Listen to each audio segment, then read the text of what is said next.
Maligayang panunood mga kapatid sa bagong episode para sa ating mga kalusugan with easy to learn and easy to cook recipes where you can feel not only your tummies but your spirit. Sabi nga po sa Proverbs 17:22, a cheerful heart is a good medicine, but a crossed spirit dries up the bones. So kayo ba gusto niyo matuyo inyong mga buto? Maging masaya tayo araw-araw. Kaya nandito na naman po tayo ngayon sa Department of Agriculture sa Santa Monica, Puerto Princesa City para sa Food and Soul, Palawan. Ako po si Lorna, kasama ko ang aking anak na si Charmaine.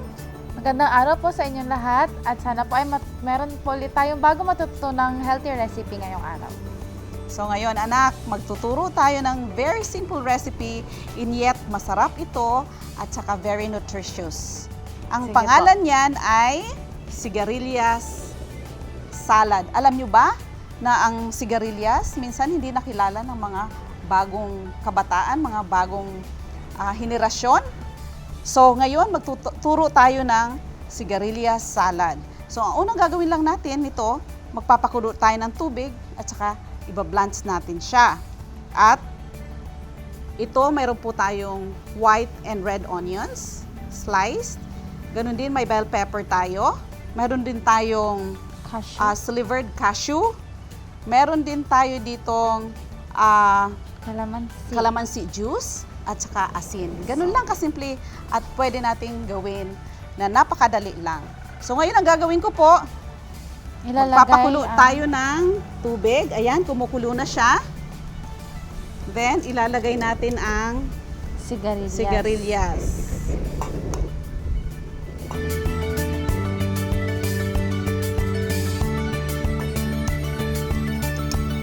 Okay, tsaka takpan mo yan. Then, aantayin po na maluto. Aantayin natin mga 5 minutes, maluluto na siya. So, by that, anak, ano nga yung mga nutrients na makukuha natin dyan sa sigarilyas?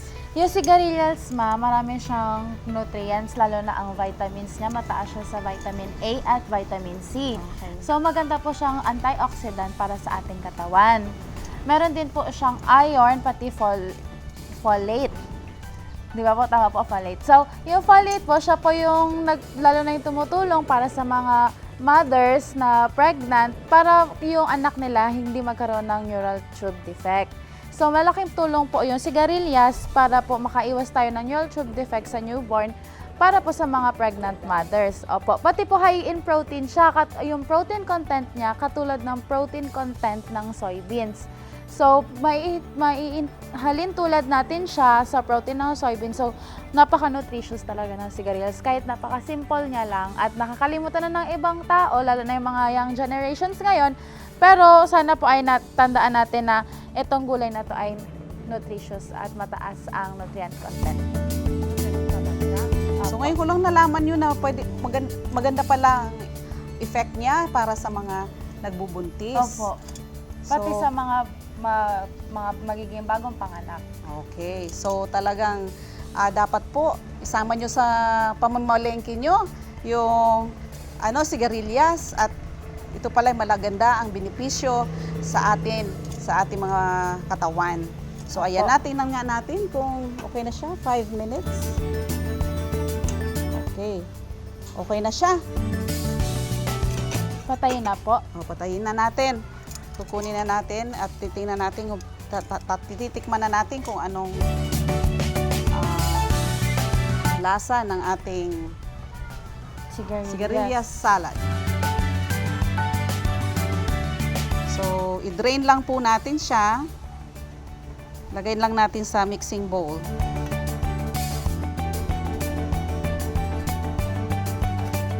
Pwede pong yung kulay, may dalawang kulay po kasi ito, mayroon yung green, ito naman yung purple yung ating binili sa palengke. So, pwede naman siya yung green, pwede naman itong purple.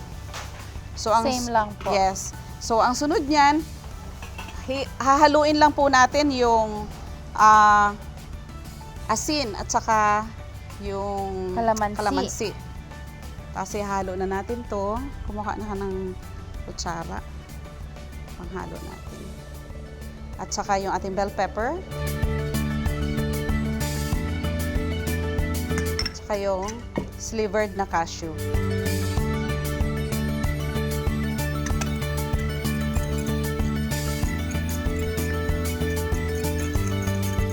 Okay, halo lang halo, then napakadali lang.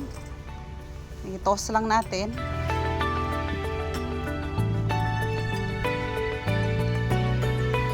At ready na natin tong kainin. Okay, di ba? Pwede na siyang iserve. Pwede na siyang iserve. Yung nuts po na inilagay natin, para saan po siya? Yung nuts, mag-add siya rin ng crunchiness ng flavor niya. At panglinamnam kasi wala siyang dressing, 'di ba? Hindi natin nilagyan niya ng any oil. Yung iba, pag gumawa sila ng salad, nilalagyan nilang olive oil, ganyan. Okay. Ito wala. So doon tayo natural na oil from cashew nuts. Oo. So nilagay na natin dito sa ano? Na tayo. Ganyan lang siya kasimple pero napakadami niyang nutrients na pwede na po natin makuha.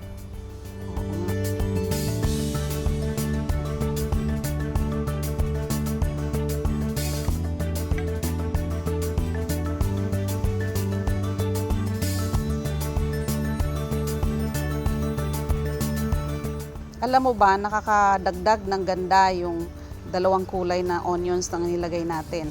Oo nga po, ma'am. Ayan. Lalo na po yung violet na onion. Oo. Ayan. So, yun na yung ating napakasimpleng recipe pero healthy at saka masarap. Yan po ang Sigarilyas Salad. Ayan, so sana po ay nakatuto ulit tayo ng bagong recipe na makakatulong po sa ating pangkalusugan. So para po sa recap ng ating ingredients, panoorin po natin ito.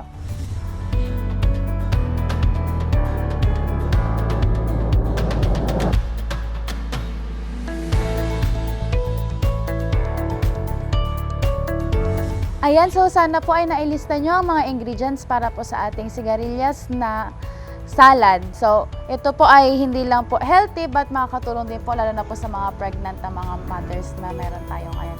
So, kung gusto nyo pong matuto ulit ng mga bagong healthy recipes, ay patuloy po tayong sumabaybay dito sa ating programa. Ako po si Charmaine. Ito naman po si Lorna. Para sa Food and Soul, Palawan.